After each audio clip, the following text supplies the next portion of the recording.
بسم اللہ الرحمن الرحیم۔ سب سے پہلے تو لودھرا کا جو الیکشن ہوا ہے اس میں پی ٹی آئی کو شکست تو ہوئی ہے، لیکن اس کا جو کریڈٹ ہے وہ ایک پارٹی لینے کی کوشش کر رہی ہے مسلم لیگ نون۔ حالانکہ ہم جانتے ہیں کہ نہ ہی انہوں نے کوئی اس کے لیے کیمپیننگ کی، اور پوری پاکستانی قوم کا بچہ بچہ جانتا ہے کہ نواز شریف صاحب کو کرپشن کے الزامات پر نااہل کیا گیا، ان کو نکالا گیا۔ اب سمجھ نہیں آتی کہ عوام نے ان کو کیسے ووٹ دے دیا اگر پی ٹی آئی ہار گئی ہے، اور میڈیا بھی اس چیز کو ہائی لائٹ نہیں کرتی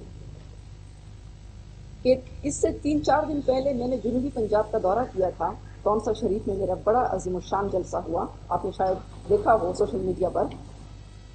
ڈیرہ غازی خان میں میرا بڑا عظیم الشان جلسہ ہوا، ملتان میں بھی میں نے پریس کانفرنس کی، اور میں نے جو ایک اویئرنیس دینے کی کوشش کی جنوبی پنجاب کے عوام کو،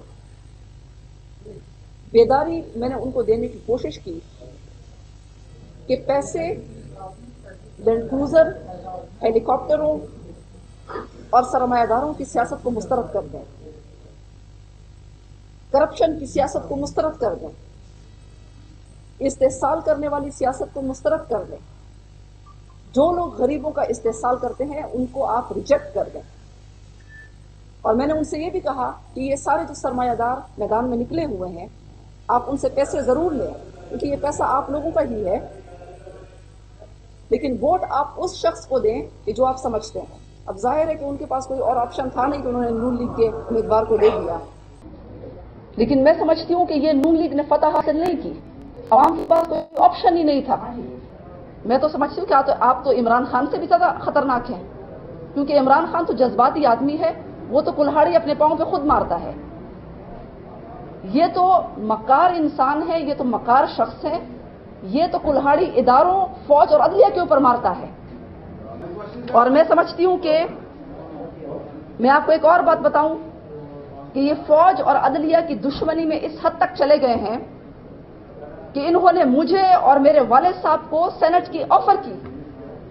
میں آپ کو یہ بات بھی بتاؤں، اور یہ چیز جو مجھے اتنی ناگوار گزری، اور یہ چیز میری حب الوطنی کے خلاف تھی، کیونکہ نہ تو میں پہلے کبھی میں نے نون لیگ میں شمولیت کی بات کی تھی،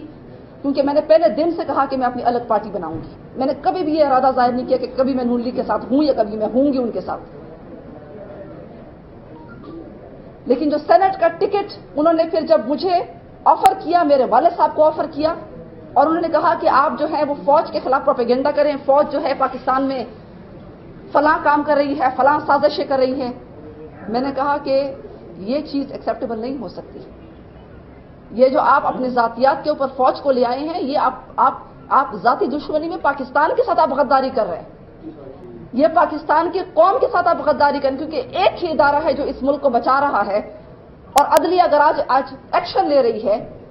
عام آدمی کے اوپر ایکشن لیتی ہے، زینب کے اوپر انہوں نے ایکشن لیا، مشال کے اوپر انہوں نے ایکشن لیا، پانی کے اوپر وہ ایکشن لے رہا ہے سندھ میں، تو اس پہ آپ کو تکلیف ہو رہی ہے۔ اور خود ہمارے حکمران سندھ سے لے کر خیبر پختونخوا اور پنجاب تک جو ہے وہ کوئی انہوں نے عوامی ذمہ داری اپنی ادا نہیں کی، سب اپنے مفادات میں لگے ہوئے ہیں۔ تو میں نے صاف طور پر یہ چیز ہمارے لیے قابل قبول نہیں ہے، اور پاکستانی فوج کو پاکستانی قوم سلام پیش کرتی ہے، کیونکہ وہی رات دن 30,000 روپے کے تنخواہ کے اوپر ایک لڑکا اپنے ماں باپ، بیوی بچوں کو چھوڑ کر پہاڑوں میں دہشت گردوں کے ساتھ لڑائی کرتا ہے۔ بس یہ مجھے نون لیگ نے کچھ لوگوں نے آفر کی، اور تفصیلات پھر میں بعد میں بتاؤں گی آپ کو۔ جنوبی پنجاب کا میں نے وزٹ کیا، وہاں کے جو مسائل ہیں مجھے پتہ چلا، وہاں کے عوام بڑے غیور، مہمان نواز لوگ ہیں، بہادر لوگ ہیں،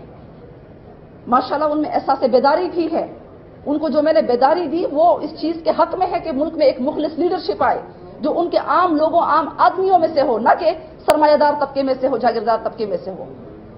لیکن جو مجھے مسائل کا پتہ چلا کہ جنوبی پنجاب معدنیات سے مالا مال صوبہ ہے، معدنیات سے مالا مال علاقہ ہے، لیکن وہاں کے لوگ بے روزگار ہیں، نوجوان مایوس ہیں، اور اس مایوسی کی وجہ سے وہ دہشت گرد بن رہے ہیں۔ وہ اسلحہ ہاتھ میں اٹھا رہے ہیں، کیونکہ ان کو نوکریاں ان کی جو اپنے معدنیات ہیں ان کے اوپر اختیار نہیں دیا جا رہا. سارے فنڈز لاہور کے اوپر خرچ کیے جا رہے ہیں، اور جنوبی پنجاب کے فنڈز تو چھوڑ دیں، ان کے جو ایم این ایز اور ایم پی ایز ہیں ان کو بھی کوئی حیثیت پارٹی میں نہیں ملتی، ان کی بھی کوئی آواز اسمبلی میں نہیں سنتا. وہاں کے جو گنے کے کاشتکار ہیں، جو وہاں کے کسان ہیں، وہ شوگر ملز مافیا کے ہاتھوں ان کا استحصال ہو رہا ہے، ان کے خلاف ظلم کی ایک مثال بن رہی ہے. ان لوگوں کو تھانہ کلچر کا سامنا ہے، جس میں بدترین ان کے ساتھ ظلم ہوتا ہے جنوبی پنجاب کے تھانوں میں. اور sugar mills mafia interior Sindh میں بھی موجود ہے.